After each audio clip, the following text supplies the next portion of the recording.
Tonight, I want to tell you about a place I found many years ago. A small tea house by a river's bend, where time moved differently and the world grew quiet enough to hear your own heart. Close your eyes if they feel heavy. You need not follow every word. Just let my voice be like the river, steady, gentle, always flowing. It had been raining for 3 days. Not the fierce, angry rain that batters and soaks, but the soft, persistent kind that seeps into everything. The kind that turns the world grey and blurs the edges between earth and sky.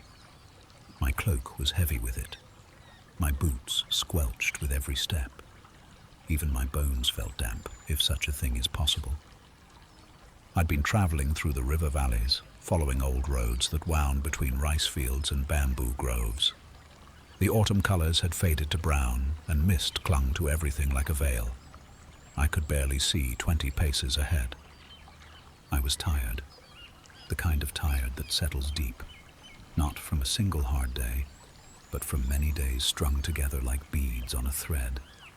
I'd been walking for weeks, and I confess I'd begun to forget why. That happens sometimes when you travel. The reason you started becomes distant, dreamlike. All that remains is the walking itself. The rhythm of one foot and then the other, the endless unfolding of the path. It was late afternoon, or perhaps early evening, hard to tell in the grey. The road followed the river, and I could hear it flowing somewhere to my left, a constant, gentle rushing that had become the backdrop to my thoughts. Then, through the mist, I saw a light, soft and golden, like a candle flame wrapped in silk. It beckoned from across the river, where the road curved away from the water and disappeared into bamboo. I stopped walking and stood there, rain pattering on my hood, and simply looked at that light. There's something about finding light when you're cold and wet and tired. It reaches into you and pulls at something deep. Hope, perhaps, or the memory of warmth. I made my way toward it. The road led to a small bridge, stone ancient, softened by moss and time. The river flowed beneath it, dark and quiet. I could see my reflection in the water, distorted by ripples, an old man in a sodden cloak, leaning on a staff. I looked as weary as I felt. Across the bridge, the path wound up a gentle slope, and there, nestled among willow trees and tall grass, stood the tea house. It was small, just one story, with a sloping roof of dark tile that gleamed wetly in the rain. Paper lanterns hung from the eaves, glowing warm and inviting. Light spilled from the windows, real glass windows, expensive and rare. Through them, I could see movement, shadows of people inside. A wooden sign hung beside the door, characters painted in elegant brushstrokes. I read them by lantern light. The tea house by the Riverbend.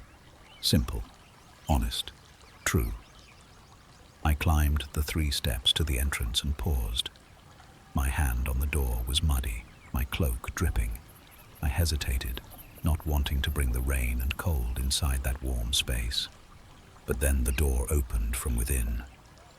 A woman stood there, perhaps 50 years old, though something about her eyes suggested she might be much older, or younger, or ageless.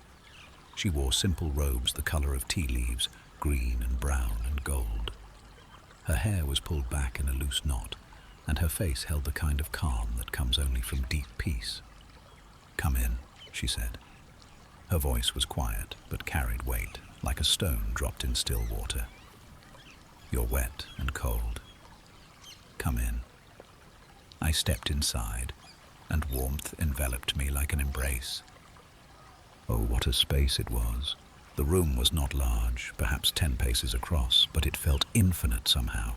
Low ceiling with dark beams, walls of pale wood, aged and polished. The floor was smooth stone, covered here and there with woven mats. Along one wall, shelves stretched from floor to ceiling, filled with ceramic jars and wooden boxes and paper packets. Tea, I realized. Hundreds of different teas. In the center of the room, a fire pit was set into the floor, and over it hung a large iron kettle. Steam rose from its spout in lazy spirals, carrying scents I couldn't quite name. Flowers and earth and autumn leaves and something else, something old and patient. There were only a few other people. A man sat near the fire, hands wrapped around a cup, staring into the flames. In the corner, someone was tuning a lute, the soft plink of strings being adjusted. Near the window, a woman sat with a small child, both of them quiet, watching the rain. "Sit anywhere you like," the tea-keeper said. "I'll bring you something warm."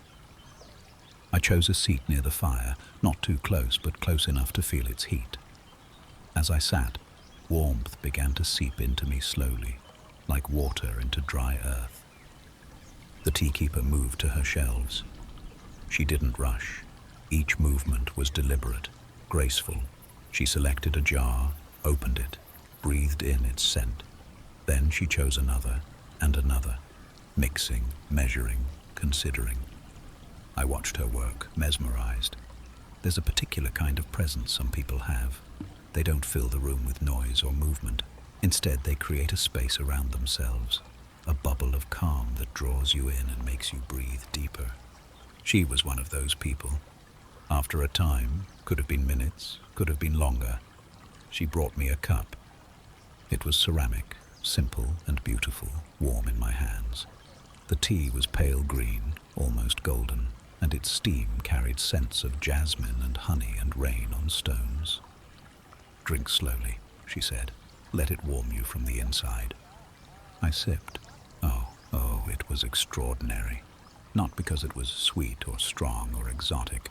It was none of those things. It was subtle, flavors unfolding layer by layer, like a flower opening. First the jasmine, delicate and floral, then something deeper, earthier, then a hint of sweetness, natural and gentle.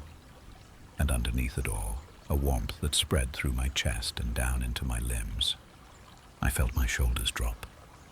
I hadn't realized I'd been holding them so tense. "What is this?" I asked.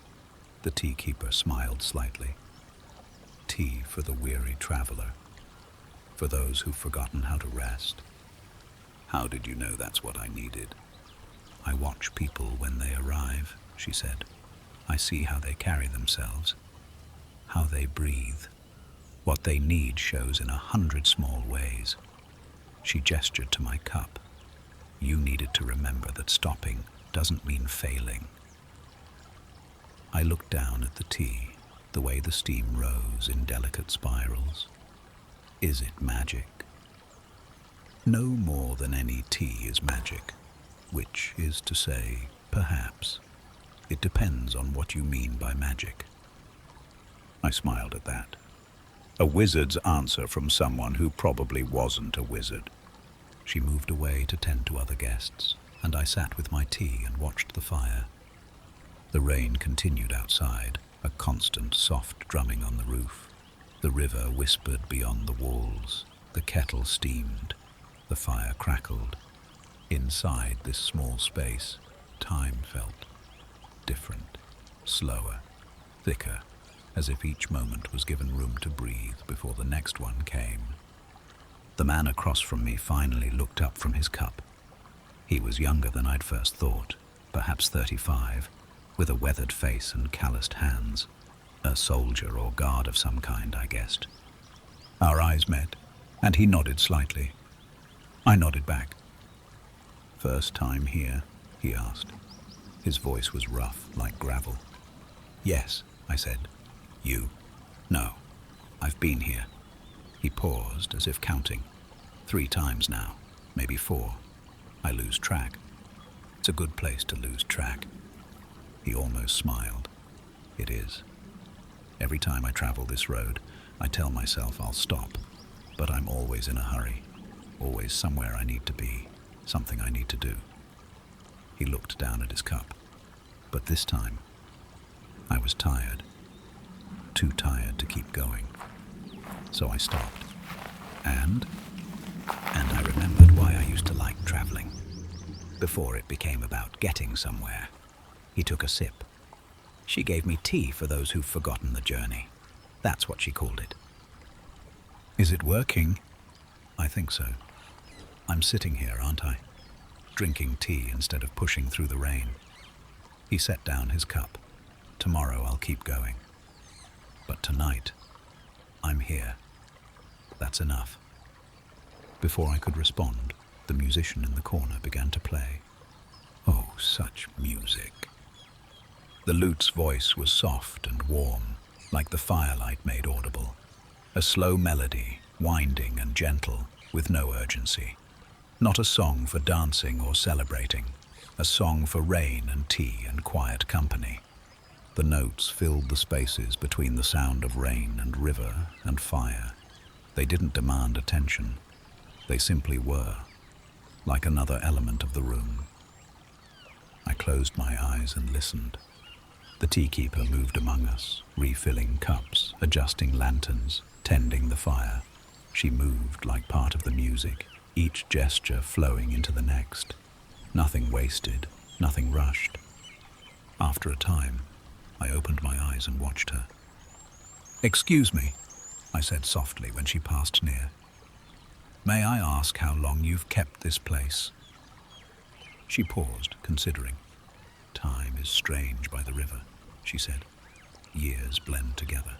10, 20, 50. I no longer count. Don't you get lonely? So few travelers must come this way." Lonely.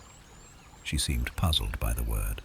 "No, every person who comes brings a world with them. I meet a dozen worlds a week, sometimes more." She gestured to the shelves of tea. "And I have my work. Each tea is different. Each person needs something unique. Finding the right match, that's its own conversation." "You take great care," I observed. "Of course. Tea is about attention. You must pay attention to the leaves, how they smell, how they look, what they carry. You must pay attention to the water, its temperature, its quality. You must pay attention to the person, what they need, even if they don't know themselves." She smiled. "Especially if they don't know themselves. Is that why people come? For the tea? Some come for the tea. Some come for the warmth. Some come because the rain caught them and they had nowhere else to go."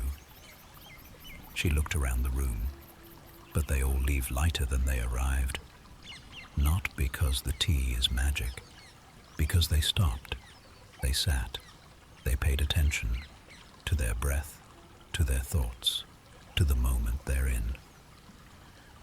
The musician's song shifted to something even slower, even softer, like a lullaby for tired souls. The mother by the window was stroking her daughter's hair. The child had fallen asleep in her lap, breathing slowly and deeply. The mother looked tired but content, her own eyes half closed. The soldier traveler was staring at the fire again, but his face had softened. The lines around his eyes had eased. And I realized I felt more rested than I had in weeks, though I'd only been sitting for, how long, I couldn't say. Time had gone slippery. "Another cup?" the tea-keeper asked. "Please." This time she brought me something different. The tea was darker, amber-colored, and smelled of autumn, fallen leaves and earth and wood smoke. "Tea for remembering," she said, "for holding what's precious without clinging." I breathed in the steam and took a sip. Memories rose, unbidden but welcome. A garden I'd visited years ago, an old friend's laughter, the way morning light looked filtering through apple blossoms, my master's hands weathered and gentle, showing me how to hold a brush for calligraphy, a cat I'd kept company with for a winter, warm and purring in my lap. Small things, quiet things, things I'd forgotten. The memories didn't make me sad. They made me grateful. Yes, grateful to have experienced them. Grateful that they lived somewhere inside me still, waiting to be recalled.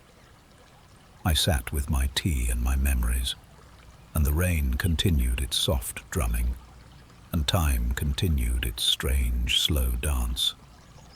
The door opened. A young woman entered, shaking rain from her cloak. She looked around nervously, like someone who'd stumbled somewhere she didn't quite belong. The tea-keeper greeted her warmly. Come in. Sit wherever you're comfortable." The young woman chose a seat near the musician. She was shivering slightly, from cold or nerves, I couldn't tell. The tea-keeper brought her a cup without being asked. "Tea for the uncertain heart," she said gently. "Drink slowly. Let it settle you." The young woman took the cup with both hands and drank. After a moment, her shoulders lowered. Her breathing steadied. I found myself wondering what her story was, where she was going, why she seemed so afraid. But I didn't ask. Some things aren't meant to be shared with strangers. Some things need to be held privately, like a stone in your pocket, something to turn over and examine when you're alone. The tea-keeper seemed to understand this instinctively. She never pried, never asked questions. She simply provided what was needed: warmth, tea, presence, and let people carry their own stories. The musician finished his song and set down his lute. He stretched, then stood and walked to the window. The rain was lighter now, I realized, still falling, but gently, like an afterthought. "How much longer, do you think?" the musician asked the tea-keeper. "Until dawn," she said. "The rain will stop by dawn." "How do you know?" She smiled. "The river tells me. Listen." We all fell silent, and yes, I could hear it. The river's voice had changed, still flowing, but lighter somehow, speaking of things ending, of transitions, of clearing skies. "You have a gift for listening," I said to her. "Not a gift," she replied. "A practice. Anyone can learn to listen.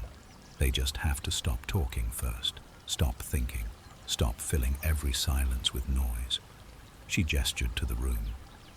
"That's what this place is for. It gives people permission to stop." The soldier traveler rose slowly, as if from a dream. "I should sleep," he said. "Long day tomorrow." "There's a room upstairs," the tea-keeper said. "Simple, but clean and warm. You're welcome to it." He nodded his thanks and climbed the stairs at the back of the room. His footsteps were heavy but steady. The mother had already carried her sleeping daughter upstairs. The young, uncertain woman was staring into her tea, lost in thought. That left me, the musician, and the tea-keeper. The fire had burned down to coals, red and orange and pulsing gently like a sleeping heartbeat. The musician came and sat across from me. He was older than I'd thought, perhaps my own age, though he carried it differently. His hands were gnarled with use, his fingers calloused from years of strings. "You play beautifully," I told him. "Thank you, though it's the lute that deserves the credit. She's old, older than me. My teacher's teacher owned her first." He ran a hand along the instrument's neck affectionately. "Some nights she practically plays herself. I just guide her a little." "Do you travel much?" "Always. I have no home to speak of, just the road and the songs." He looked around the tea house. "But I try to pass this way at least once a year. To remember." "Remember what?" "That stopping is allowed," he smiled. "I get caught up, you know. In the traveling, in the next town, the next performance, the next meal. Moving becomes automatic. But here," he trailed off, searching for words. "Here, everything slows down enough that I can feel it again, the music. The reason I started playing in the first place." "Which was?" "Joy," he said simply. "Pure joy. The sound of strings and the way notes fit together and the feeling of making something beautiful." He looked at his hands. "I'd forgotten that, started thinking of it as work, as obligation. But it's not. It's joy. That's all it ever was. The tea keeper brought him a fresh cup. Same as always, she asked. Please. She returned with tea that smelled of mint and morning. For remembering your first love, she said. He laughed softly. You know me too well. I've been paying attention. She brought me another cup as well. This one smelled of roses and something deeper, sandalwood perhaps. And this, I asked. Tea for the wanderer at rest. For knowing the journey continues, but that this moment is complete in itself. I breathed in the steam. The scent was comforting but not sedating, peaceful but not heavy. As I drank, I realized something. I'd come here by accident, following a light in the rain, seeking only shelter and warmth. But what I'd found was something else entirely. Not just shelter, not just warmth, a pocket of peace. A place where time moved slowly enough that you could actually inhabit each moment instead of rushing through toward the next. In my long life, I've been to many places, seen wonders and terrors, learned great spells and forgotten greater ones. But I'd rarely stopped, not truly stopped. There was always another destination, another task, another thing to learn or do or be. But here, for these few hours, I'd simply been.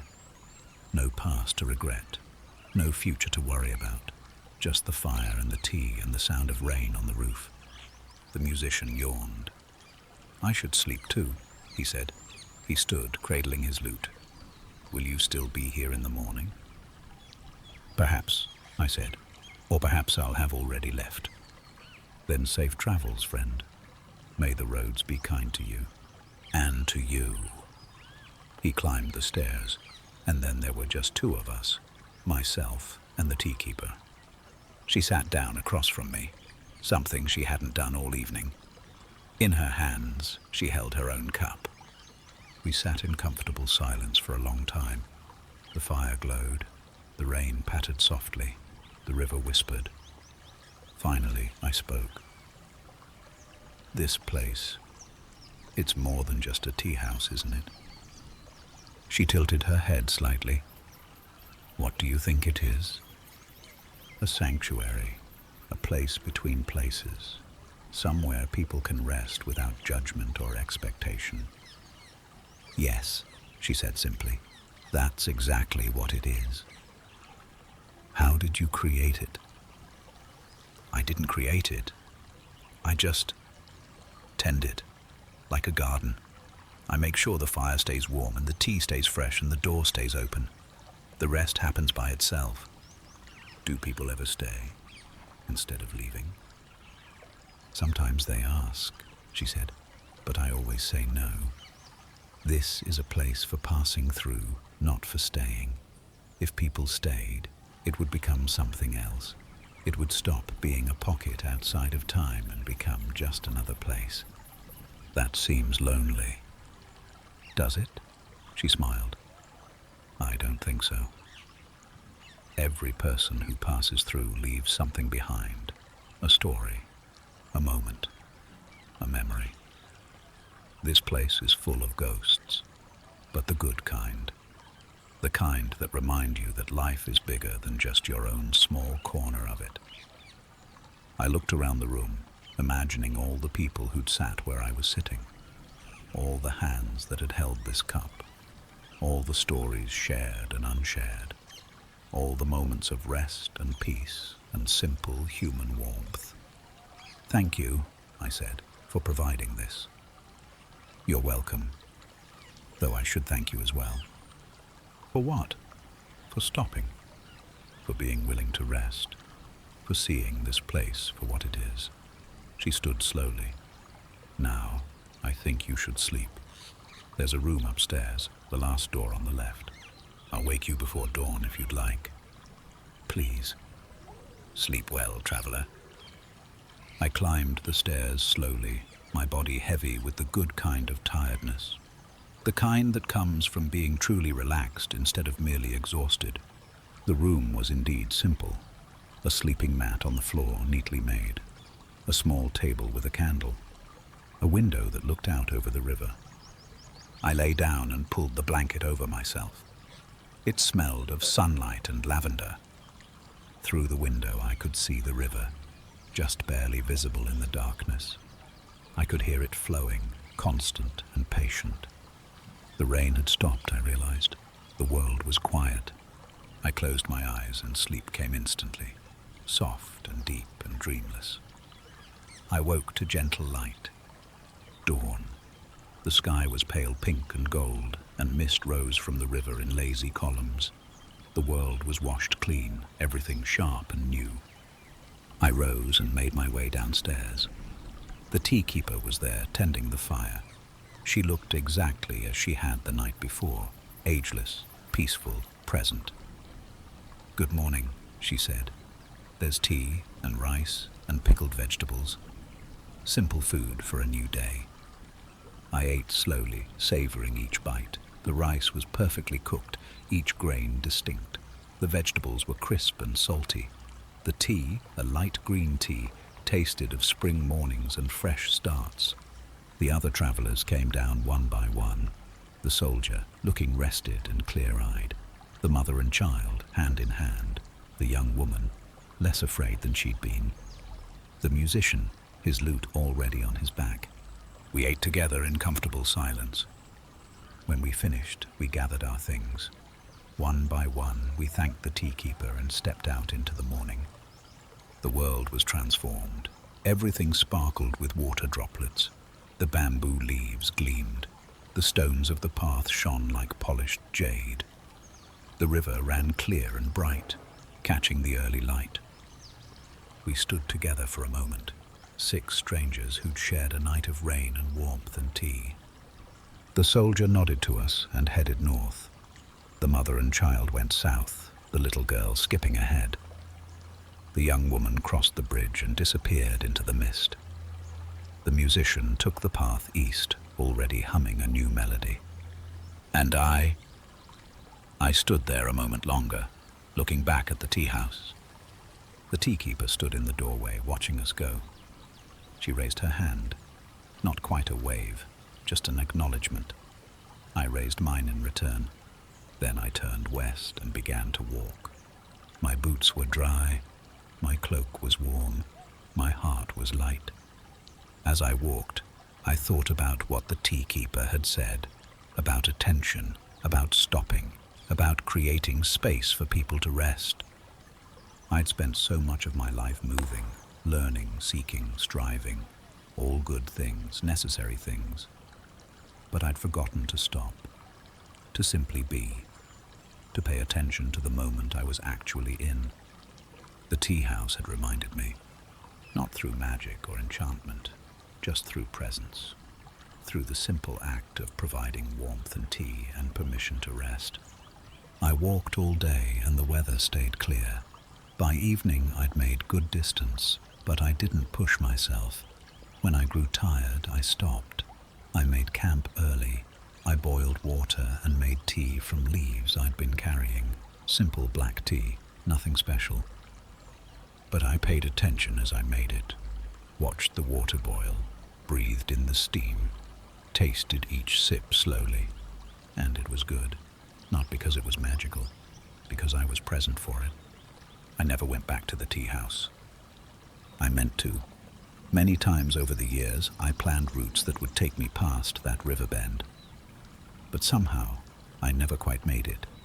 Other roads called, other destinations needed reaching. Or perhaps I knew that returning would change it, would make it ordinary, would turn a perfect memory into something less. Some places are meant to be visited only once. Some moments can't be repeated, but I've carried that night with me ever since. In quiet moments when the world grows too loud or too fast, I remember the tea house, the sound of rain on the roof, the warmth of the fire, the gentle presence of the tea keeper, and I remember what she taught me, without ever teaching, that stopping is allowed, that rest is not failure, that paying attention to this moment, this single, irreplaceable moment, is its own kind of magic. I've made tea for others since then, travelers who've come to my door, weary and wet and needing rest. I give them warmth and tea and permission to simply be for a while. I'll never tend a tea house like she did, but I can carry forward what she gave me. I can pass it on, and perhaps that's what she wanted all along. Not to keep people in her sanctuary, but to send them back into the world carrying a small pocket of peace. A reminder that rest exists, that kindness exists, that sometimes all you need is to stop and sit and drink tea and listen to the river. So now, dear friends, I invite you to rest as well. You've been traveling too, perhaps not on roads and paths, but through days and weeks and the endless tasks of living. You've been moving, striving, pushing forward. But tonight you can stop. You can be like those travelers at the tea house, giving yourself permission to simply rest, to let go of what needs doing tomorrow, to inhabit this moment, here, now, safe and warm. Breathe deeply, in and out, like steam rising from tea. Let your body grow heavy. Let yourself sink into rest. Imagine you're sitting by that fire, rain on the roof, river flowing outside, a cup of warm tea in your hands. You are safe. You are allowed to rest. You are exactly where you need to be. The rain has stopped. The morning will come, but that's for tomorrow. Tonight, there is only this: warmth, peace, and the gentle sound of the river flowing endlessly on. Sleep well, dear friends. May your dreams be like that tea house, a sanctuary of peace in the endless journey. Rest now. Rest,